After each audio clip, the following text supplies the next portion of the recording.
Defending champion team India T20 ప్రపంచ కప్కు అడుగు దూరంలో నిలిచింది. ఉత్కంఠభరితంగా సాగిన సెమీఫైనల్లో భారత్ ఇంగ్లాండ్పై విజయం సాధించింది. మొదట బ్యాటింగ్కు దిగి భారీ స్కోర్ చేసిన ఇంగ్లీష్ టీం చివరి వరకు పోరాటంతో కాస్త టెన్షన్ నెలకొంది. అయితే చివర్లో బుమ్రా కట్టుదిట్టంగా బౌలింగ్ చేయడంతో భారత్ మ్యాచ్ గెలవగలిగింది. ఈ మ్యాచ్లో టాస్ ఓడిపోవడం భారత్కు కలిసొచ్చిందనే చెప్పాలి. తుది జట్టు ఎటువంటి మార్పులు చేయలేదు. నాకౌట్ మ్యాచ్ కావడంతో మొదటి బ్యాటింగ్ చేసి భారీ లక్ష్యాన్ని నిర్దేశిస్తే ప్రత్యర్థిపై ఒత్తిడి పెంచే వ్యూహం బాగానే సక్సెస్ అయింది. ఓపెనర్ అభిషేక్ శర్మ ఈ మ్యాచ్లోనూ నిరాశపరిచాడు. కేవలం 9 పరుగులకే అవుట్ అయ్యాడు. అయితే విండీస్పై దుమ్ము రేపిన సంజు శాంసన్ ఇంగ్లాండ్ పైనే రెచ్చిపోయాడు. ఇంగ్లీష్ బౌలర్స్పై భారీ షాట్లతో విరుచుకుపడ్డాడు. అటు ఇషాన్ కిషన్ కూడా చెలరేగిపోవడంతో భారత్ స్కోర్ బోర్డు ఫస్ట్ గేర్లో సాగింది. వీరిద్దరూ రెండో వికెట్కు 45 బంతుల్లోనే 97 పరుగులు జోడించారు. ఇషాన్ కిషన్ 18 బంతుల్లోనే 39 పరుగులు చేసి అవుట్ అవ్వగా సంజుకు దూబే జత కలిశాడు. భారీ స్కోర్ అందించడమే లక్ష్యంగా వీరిద్దరూ కూడా చెలరేగిపోయారు. ఫలితంగా భారత్ రన్ రేట్ ఓవర్కు 12కు పైగా సాగింది. సంజు శాంసన్ 42 బంతుల్లో 89 పరుగులు చేయగా దూబే 25 బంతుల్లో 43 పరుగులు చేశాడు.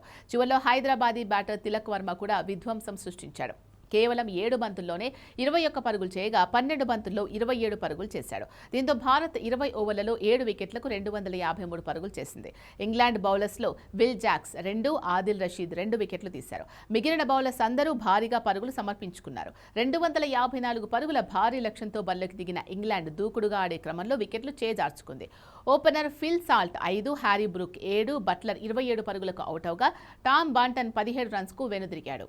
దీంతో ఇంగ్లాండ్ 95 రన్స్కే 4 వికెట్లు కోల్పోయినా రన్ రేట్ బాగానే నిలుపుకుంది. అయితే Will Jacks, Jacob Bethell partnership మళ్లీ ఇంగ్లాండ్కు విజయంపై ఆశలు రేకెత్తించింది. ముఖ్యంగా బెథెల్ భారీ షాట్లతో భారత బౌలింగ్పై ఎదురుదాడికి దిగారు. అటు విల్ జాక్స్ కూడా మంచి సపోర్ట్ ఇవ్వడంతో ఇంగ్లాండ్ సాధించాల్సిన రన్ రేట్ మరీ పెరిగిపోకుండా జాగ్రత్తగా ఆడింది.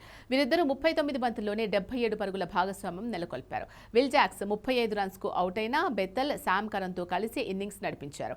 వీరి జోడీ 27 బంతుల్లోనే 50 పరుగుల భాగస్వామ్యాన్ని నెలకొల్పడం, బెథెల్ సెంచరీ చేయడంతో మ్యాచ్ ఉత్కంఠగా మారింది.